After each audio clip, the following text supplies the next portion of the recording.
अस्सलाम वालेकुम, क्या हाल है? ठीक हो? बिस्मिल्लाहिर्रहमानिर्रहीम। मैं ना चावल बना रही हूँ, चिकन और आलू वाले चावल। ठीक है, रोजे का बहुत टाइम कम है, तो बंदे भी और सोन लगे चूल्हे दिते ही, मैं जल्दी जल्दी सालन बना चावल बना लगा।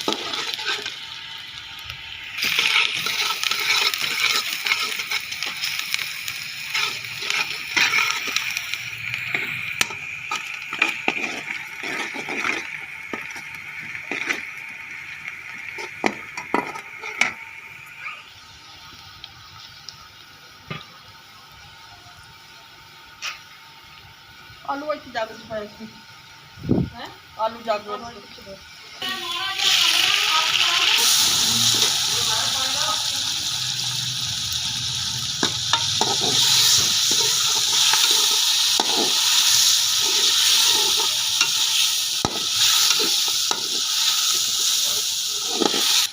चिकन पाता मैं, ये मेरा लसन का पेस्ट चला गया वा।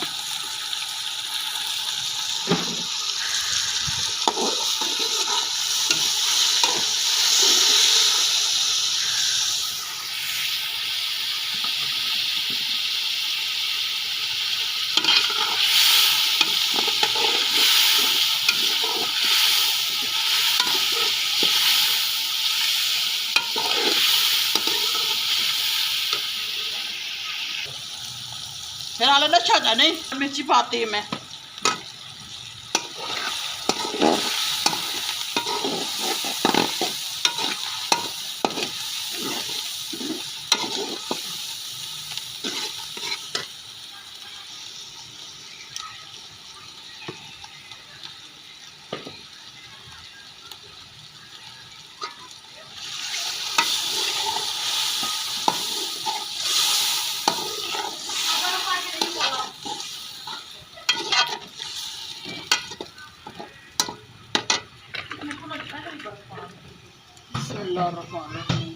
मैं आलू पा रही हूँ, आधा किलो चिकन चला गया, आधा किलो आलू चले गए।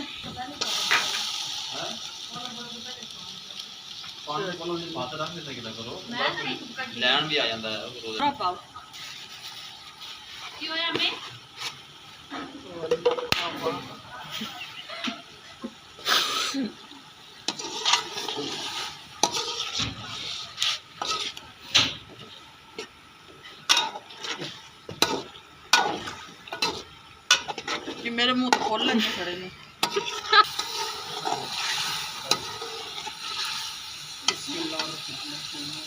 ये मेरा पानी जा रहा वा, ठीक है, ये गया पानी। पानी जाने तक मैं जड़ा वा उबाल आने तक इंतज़ार करूँगी। पानी उबलेगा तो चावल ठोक दूँगी मैं, और चावल पा दूँगी मैं। ठीक है, आज मेरा ना रोजे नाल दिमाग बहुत ख़राब है, कुछ मेरे घर के मैनू करी खड़े ने।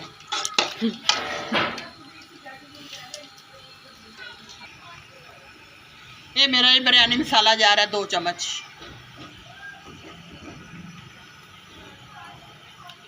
मसाला वा, ठीक है। असी है क्या फकीर, चावल चक के दे दे मैनू।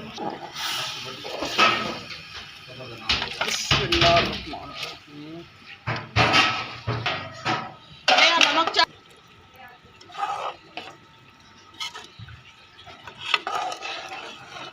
आग बंद हो गई, आग तो बंद कर। हमने की शायद ये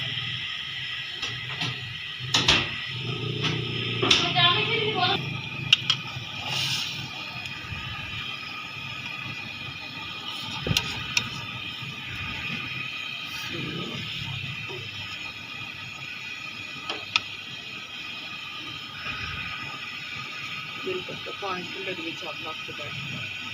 हुण नहीं रोसो उसे ढक्कन दे ना, 2 मिनट ढक्कन दे उत्ते। मेहमान देखो कैसे मेरे चावल बने ने, खिले खिले। ठीक है, ये जी चावल मेरे बन के तैयार हो गए ने। तो जो तुम रोजे खोल लें तो फिर खाने की तैयारी करिए। ठीक है, तो मेरी वीडियो शेयर भी करना, लाइक भी करना, सबसक्राइब भी करना वा, तो दुआवां याद रखना। ठीक है, अल्लाह हाफिज़।